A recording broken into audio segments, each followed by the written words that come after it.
This YouTube channel does not promote any violent, harmful, or illegal activities.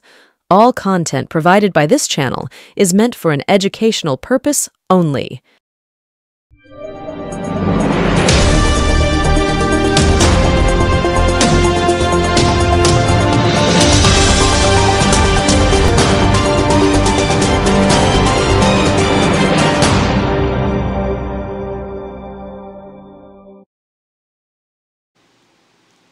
আদালত ইডির সম্বন্ধে পরিষ্কার জানিয়ে দিল ইনডেফেন্সিবল ইন ল। ইনডেফেন্সিবল ইন ল অর্থাৎ বাংলায় তর্জমা করলে যার মানে দাঁড়ায় ইডি এমন কাজ করছে যা মোটেও আইন দ্বারা আইন মোতাবেক নয়। এভাবেই বারবার ভর্ৎসিত হচ্ছে দেশের এনফোর্সমেন্ট ডিরেক্টরেট বা ইডি। তদন্তের অজুহাতে দিনের পর দিন শুধুমাত্র বা সন্দেহের ভিত্তিতে দেশের বিরোধী দলের নেতা বা বিজেপি মনস্ক নয় এমন ব্যবসায়ীদের মাসের পরে মাস, বছরের পর বছর আটকে রাখার পর আদালতে যথাযথ প্রমাণ দাখিল করতে না পারায় অনেক অভিযুক্তদের জামিন দিতে বাধ্য হচ্ছে আদালত। এতে ইডির প্রতি বিশ্বাসযোগ্যতা আরও তলানিতে চলে গিয়েছে দেশের মানুষের। বিজেপির সমর্থকদের বাদ দিলে, বিজেপির যারা সমর্থক তাদের বাদ দিলে দেশের অধিকাংশ মানুষই মনে করছেন ইডি এবং সিবিআই এখন শাসকের হাতের অস্ত্র, যা দিয়ে শাসক বাগে আনতে চায় কখনো বিরোধীদের, আবার কখনো বাগে আনতে চায় ব্যবসায়ীদের। সত্যি কি তাই? আজকের এক্স ফ্যাক্টরে আমরা আলোচনা করব এই বিষয় নিয়ে।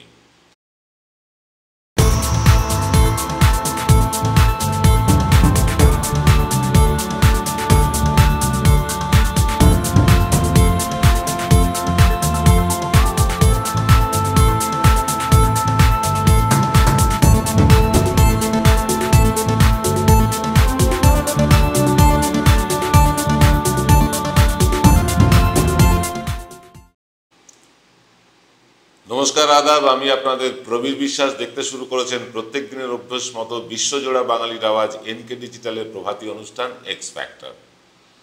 পাঞ্জাব হরিয়ানা হাইকোর্টের বিচারপতি মাননীয় মহাবীর সিং সিন্ধু, তিনি কংগ্রেসের বিধায়ক সুরেন্দর পাওয়ারের মামলায় যা বলেছেন তাতে হতচকিত হয়ে গিয়েছে সারা দেশ। জাস্টিস মহাবীর সিং সিন্ধু বলেছেন ইডির কাজকর্ম ইনডেফেন্সিবল ইন ল, অর্থাৎ ইডির কাজকর্মকে আইনের দ্বারা আর রক্ষা করা যাচ্ছে না। এতে ইডির অফিসারদের লজ্জায় মাথা হেঁট হয়ে যাওয়ার কথা, কারণ তারাও তো দেশের শিক্ষিত নাগরিক, তাদেরও নৈতিক বোধ বুদ্ধি নিশ্চয়ই আছে। তারাও আর কারোর কাছে হোক বা না হোক নিজেদের পরিবার পরিজন এমনকি নিজের কাছেও কখনো না কখনো আনসারেবল তো হয়েই যান। তাঁদেরও কিন্তু আয়নার সামনে দাঁড়িয়ে নিশ্চয়ই মনে হয় যে চাকরির খাতিরে কী সব করে যাচ্ছেন তারা। গ্লানি বা অপরাধবোধ তাদেরও নিশ্চয়ই গ্রাস করে যখন এই সব এজেন্সি নিয়ে আদালত এই ধরনের মন্তব্য করে, বা তাঁদেরই সতীর্থ কেউ যখন আর্থিক দুর্নীতির কারণে জেলে চলে যায়। সুপ্রিম কোর্ট ছত্তিশগড়ের একজন অফিসার সৌম্য চৌরাসিয়া, তাকে প্রায় 2.25 বছর আটকে রাখার পরে আদালতের মনে হয়েছে ইডি এখন আর আর্থিক দুর্নীতির তদন্তকারী কোনো সংস্থাই নয়, হিটলারের গেস্টাপোর মতন কিছু একটা সংস্থা হয়ে দাঁড়িয়েছে। পিএমএলএ আইন অর্থাৎ প্রিভেনশন অফ মানি লন্ডারিং অ্যাক্টের দোহাই দিয়ে ইডি এখন এক দানবে পরিণত হয়েছে, যা একসময় পুরো সিস্টেমটাকে গিলে খেতে চলেছে।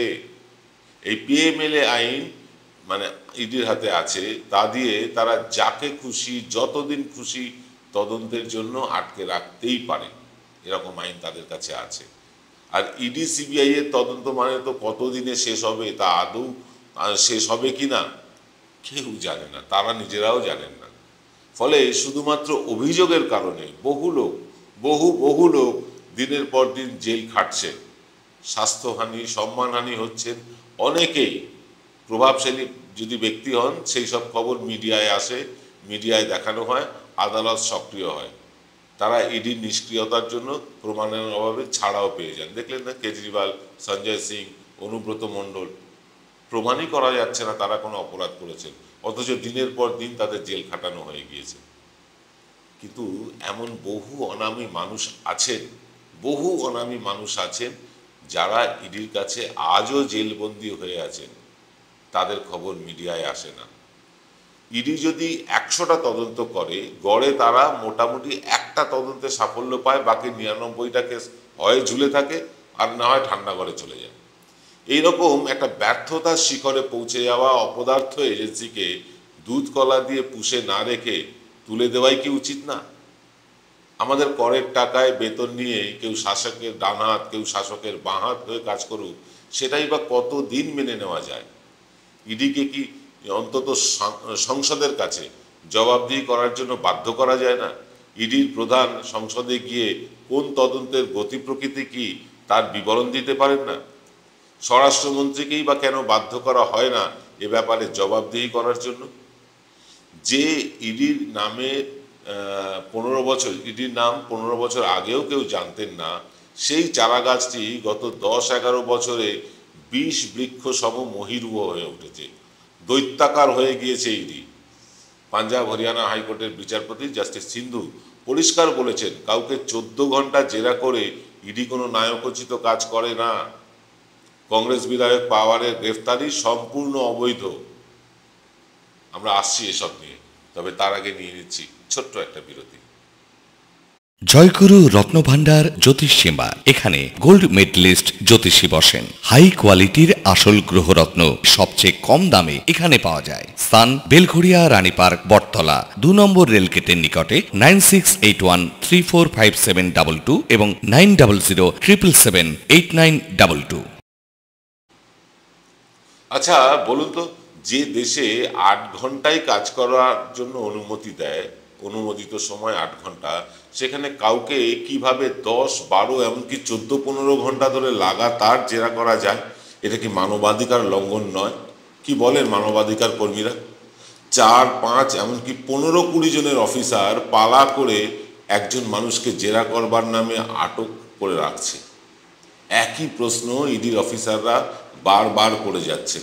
বিভিন্ন অফিসার আসছেন, একই প্রশ্ন অভিযুক্তকে করা হচ্ছে বারবার। আর যার নামে অভিযোগ, সে লোকটা চেয়ারে ঠায় বসে আছে, উত্তর দিয়ে যাচ্ছে। এটা কতটা ক্লান্তিদায়ক বলুন তো, কতটা মানসিক পীড়াদায়ক, সেটা কি অনুধাবন করা যাচ্ছে না? অন্তত আদালত বা সংসদ এইটা অনুধাবন করতে পারে না?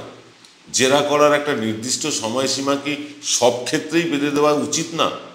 অনেক অভিযুক্তদের কাছে শোনা গিয়েছে যে ইডি বা সিবিআই এর অফিসারদের সামনে তাদের হ্যাঁতে হ্যাঁ না মেলালেই তদন্তে অসহযোগিতার কথা বলে ইডি বা সিবিআই আদালতের কাছে আরও তদন্ত করবার জন্য সময় চাইছে এবং অভিযুক্তকে দিনের পর দিন আটকে রাখছে। তদন্তের জিজ্ঞাসাবাদের ভিডিও রেকর্ডিং কেন হয় না বলুন তো? সেগুলো যদি প্রয়োজন হয় আদালত তো দেখতে পারে, কেন হয় না ভিডিও রেকর্ডিং? দেওয়া হয় না কেন আদালতে? সম্প্রতি অবিজেপি শাসিত রাজ্যগুলোর হাইকোর্ট কথায় কথায় সিবিআই তদন্তের জন্য নির্দেশ দিচ্ছে, আমরা দেখতে পাচ্ছি। সুপ্রিম কোর্ট স্বাভাবিকভাবেই বলেছে যে রাজ্য পুলিশের তদন্তে কোথায় খামতি আছে তার ব্যাখ্যা না করে আর মুড়ি মুড়কির মতন সিবিআই তদন্তের হুকুম দেওয়া যাবে না। তবে ইডির জন্য নিয়ম আলাদা। বহু রাজ্যে সিবিআইকে আদালতের অনুমতি নিয়েই তদন্ত করতে হয়, অনেকগুলো রাজ্যে, যেমন আমাদের পশ্চিমবঙ্গ। আদালতের অনুমতি না দিলে সিবিআই তদন্ত করতে পারেন না। ইডির কিন্তু সে দায় নেই।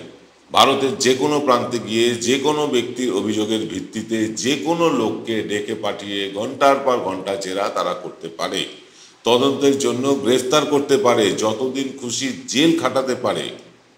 অসীম ক্ষমতা দেওয়া হয়েছে ইডিকে, অথচ তাদের সাফল্যের হার 1%-এরও বেশি নয়।